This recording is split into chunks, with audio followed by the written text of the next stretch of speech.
নমস্কার বন্ধুরা, আপনারা সবাই কেমন আছেন? আশা করি সবাই খুব ভালো আছেন। চলে আসলাম আজকের একটা নতুন ভিডিও নিয়ে। তা বন্ধুরা, আজকের ভিডিওতে আমরা আমার মুরগিকে কৃমির ডোজ করব। তা কীভাবে আপনারা আপনাদের মুরগিকে কৃমির ডোজ করবেন না করবেন আজকের ভিডিওটা আলোচনা করব। বন্ধুরা, কৃমি কখন করতে হবে বা কৃমিটা করার কারণ কি, এইসবও আলোচনা করব। ঠিক আছে বন্ধুরা, সবার লাস্টে এইসবগুলো আলোচনা করব। তা বন্ধুরা, আপনাদেরকে বলি, আপনারা যখন কৃমির ওষুধ করবেন, ডোজ করবেন বা কৃমির ওষুধটা খাবেন, তখন কি করবেন। এখন বন্ধুরা ঠান্ডার সময় আমি দেখুন এখানে উনানে যে জলটা গরম করে নিয়েছি বন্ধুরা, উষুম গরম। ঠিক আছে, এবার ওর সঙ্গে একটু ঠান্ডা জল পাইল করে জলটা মোটামুটি যেটা উষুম গরম হয় সেটা করে এখানে আমার মুরগিদেরকে খাওয়াবো। তো বন্ধুরা, আমার চ্যানেলে যারা নতুন তারা আমার চ্যানেলটা সাবস্ক্রাইব করে রাখবেন, বেল নোটিফিকেশানটা অন করে রাখবেন এরকম নতুন ভিডিও নোটিফিকেশান পাওয়ার জন্য। তো বন্ধুরা, দেখতেই পাচ্ছেন এইখানে যে গরম জলটা আমি নিয়ে নিয়েছি এবং ওষুধটা নিয়ে নিয়েছি। তো বন্ধুরা, কৃমির ওষুধ আপনারা যে কোনো যে ম্যাশ দোকানে যেটা হয় সেখানে গেলে আপনারা যদি বলেন, ঠিক আছে, যেখানে মুরগির ওষুধ পাওয়া যায় সেখানে বললে কৃমির ওষুধ কোনটা দিয়ে দেবে। বন্ধুরা, যে কোনো কৃমির ওষুধ খাওয়ালে ভালো হয়, কিন্তু আমরা যেটা খাওয়াই আমি সেটা হচ্ছে অ্যালবোমার। ঠিক আছে, স্ক্রিনে দেখতে পাচ্ছেন, স্ক্রিনে এই যে অ্যালবোমার এই ওষুধটা আমি দিই। বন্ধুরা, এই কৃমি ওষুধটা কেন দেবেন? বন্ধুরা, এই ঠান্ডার সময় আমাদের মুরগিদেরকে যদি আমরা এই কৃমি ওষুধটা করিয়ে রাখি বা কৃমি যে ওষুধটা খাওয়াই, তাহলে কিন্তু আমাদের মুরগিগুলি অসুস্থ কম হবে। কারণ কি বন্ধুরা, মুরগির যখন পেটে কৃমি হয় তখন কিন্তু নানান ধরনের রোগ হয়। আর এই কৃমিটা কেন হয় বন্ধুরা, এবারে বলি। আমাদের মুরগি যখন মানে নোংরা খাবার দাবার খায় বা পোকামাকড় অনেক সময় খায় বন্ধুরা, মুরগিরা যাতে মুরগিদের ক্যালসিয়ামের ঘাটতি মেটে তার জন্য কিন্তু মুরগিরা পোকামাকড় এইসব খায়। ঠিক আছে, তা বন্ধুরা, সেই সবগুলো খেলে অনেক সময় মুরগির কৃমি হয়। তা বন্ধুরা, এই কৃমি হলে তখন কিন্তু মুরগির শরীর ভেঙে যায়, নানান ধরনের রোগ দেখা দেয়, যে নানান ধরনের যে পায়খানাজনিত রোগ, এইসব রোগ দেখা দেয়। তো বন্ধুরা, এখানে দেখতে পাচ্ছেন আপনারা মুরগিকে আপনাদের যে কৃমি ওষুধটা কতটা পরিমাণ খাবেন। তো বন্ধুরা, এবারে বলি, আমি আমার বড় মুরগিকে খাওয়াচ্ছি, মানে পুরো সম্পূর্ণ পূর্ণবয়স্ক মুরগি, তার জন্য বন্ধুরা এখানে আমি নিয়েছি 5 ফোঁটা। ঠিক আছে বন্ধুরা, আপনাদের যে মুরগিগুলি মোটামুটি 1 মাস হবে, 1 মাস বয়সের মুরগিদের খাওয়াতে হবে 2 ফোঁটা, 3 মাস বয়সের মুরগিদেরকে খাওয়াতে হবে 3 ফোঁটা, 4 মাস বয়সের মুরগিদের খাওয়াতে হবে 4 ফোঁটা। এইবারে তারপরে 5 মাস থেকে পুরো মানে যতটা 1 কিলো 2 কিলো 5 কিলো যত দূর আছে বন্ধুরা 5 ফোঁটা করে, 5 থেকে 6 ফোঁটা করে খাবেন। ঠিক আছে, এটা হচ্ছে মুরগির ওষুধ খাওয়ানোর পরিমাণ। তা বন্ধুরা, আর এই কৃমির ওষুধটা কোন মুরগিকে খাওয়াতে হবে বন্ধুরা? যেসব মুরগিগুলো সুস্থ আছে, সুস্থ সবল, মানে যেসব মুরগিগুলি সুস্থ আছে, কোনো ধরনের রোগ নেই, সেই সব মুরগিগুলোকে খাওয়াতে হবে, রোগমুক্ত মুরগি খাওয়াতে হবে।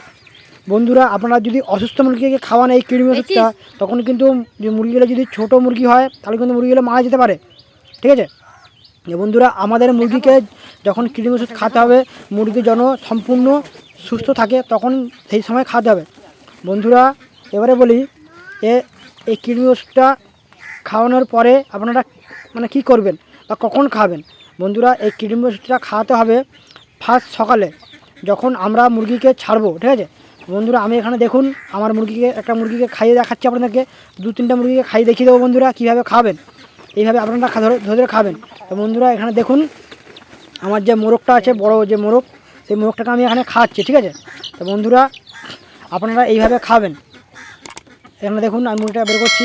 প্রথমে বন্ধুরা মুরগিটাকে ধরতে হবে ভালো করে, ধরে দেখুন আমি কীভাবে দু পায়ের মাঝখানে নিচ্ছি এখানে। বন্ধুরা, আমি মানে অনেক ছোটো থেকে মুরগি পালন করে আসছি, বা মুরগিকে কীভাবে ওষুধ খাওয়াতে না খাওয়াতে হয় সেসব আমি জানি, তার জন্য কিন্তু আমি একা করে খাওয়াতে পারছি। বন্ধুরা, আপনারা আপনাদের বাড়ির অন্য কারোর সাহায্য নিতে পারেন, সাহায্য নিলে খুব ভালো হয়। তো বন্ধুরা, দেখুন আমি এখানে আমার এটা আর কি আমার অভিজ্ঞতা আছে, তার জন্যই কিন্তু আমি ভালোভাবে খাওয়াতে পারছি। আপনারা যারা নতুন তারা আপনাদের বাড়ির কোনো সদস্যকে সাহায্য নিয়ে খাইয়ে দেবেন। বন্ধুরা, এখানে দেখলেন সম্পূর্ণ ওষুধটা আমি কিন্তু খাইয়ে দেবো। এখানে দেখতে পাচ্ছেন ডবের মাধ্যমে আমি খাওয়াচ্ছি। বন্ধুরা, অনেকে ডব তারপরে যে সিরিঞ্জ হয় ওই সিরিঞ্জের মাধ্যমে খাওয়াতে পারেন, যেটা ভালো হয় যেটা আপনাদের ভালোভাবে খাওয়াতে পারবেন, সেটা দিয়ে খাওয়াবেন। সবথেকে ভালো হয় বন্ধুরা ডব দিয়ে খাওয়ালে, কারণ কি ডব দিয়ে খাওয়ালে 1 ফোঁটা 2 ফোঁটা করে পড়বে, খাবে। আর বন্ধুরা, এই ওষুধটা খাওয়ানোর পরে প্লেন বলতে যে জলটা গরম করা জলটা আছে ওই জলটা খাবেন। বন্ধুরা, এখন এই যে ঠান্ডার সময় আপনারা আপনাদের মুরগিগুলোকে ফার্স্ট সকালবেলা ছাড়বেন না। অনেকে আছেন যারা গ্রামের মুরগি লালন পালন করেন, ফার্স্ট সকালবেলা মুরগি ছেড়ে দেন, তারা কিন্তু ছাড়বেন না। তাহলে কী হয় বন্ধুরা, আমাদের মুরগিগুলো যদি ফার্স্ট সকালে না ছাড়ি তখন কিন্তু যে কুয়াশা বা ঠান্ডা মুরগিটা লাগবে না।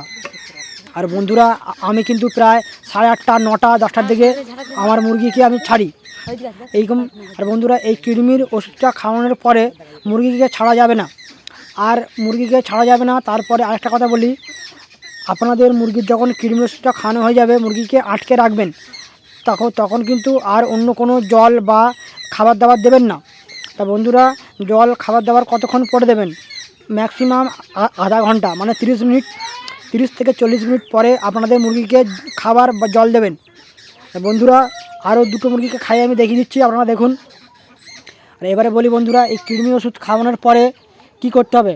বন্ধুরা এই কৃমি ওষুধ যেদিন খাচ্ছেন তার একদিন, মানে তার যেদিন খাচ্ছেন সেদিন তার পরের দিনে আপনাদেরকে খাওয়াতে হবে লিভার টনিক। ঠিক আছে বন্ধুরা? সেই লিভার টনিক, এই লিভার টনিক কীভাবে খাওয়াতে না খাওয়াতে হয়, কতটা পরিমাণ খাওয়াতে হবে, সেটা আমি এর পরের ভিডিওতে নিয়ে আসবো বন্ধুরা, আলোচনা করব এবং আপনাদেরকে এইভাবে মুরগিকে খাইয়েও দেখিয়ে দেবো। ঠিক আছে বন্ধুরা? আজকের ভিডিওটা আপনাদের কেমন লাগলো কমেন্ট করে জানাবেন।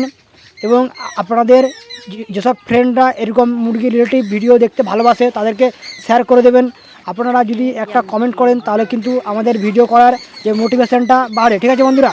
তো বন্ধুরা এই যে দেখুন আরও দুটো মুরগি আমি এখানে বের করে আপনাদের সামনে খাইয়ে দেবো, এই দেখতে পাচ্ছেন এইটা।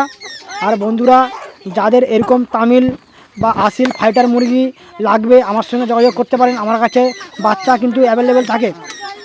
বন্ধুরা আমার লোকেশানটা বলি, আমার লোকেশান হচ্ছে বন্ধুরা যে শিয়ালদা থেকে যদি ট্রেন ধরে ক্যানিংয়ের দিকে আসতে হয়, ক্যানিং লোকাল ধরলে আমার বাড়ি পড়বে সোনারপুর ওই এলাকার মধ্যে। ঠিক আছে বন্ধুরা? সোনারপুর বলে সেখানে। তা বন্ধুরা আপনারা যদি কেউ চান এই মুরগি নিতে বা চাষ করতে আমার সঙ্গে কন্ট্যাক্ট করবেন। ঠিক আছে? তাহলে আজকের ভিডিওটা আপনাদের কেমন লাগলো কিন্তু কমেন্ট করে নিশ্চয়ই জানাবেন বন্ধুরা। বন্ধুরা দেখুন এখানে দেখুন আমি মুরগি খাইয়ে দিচ্ছি।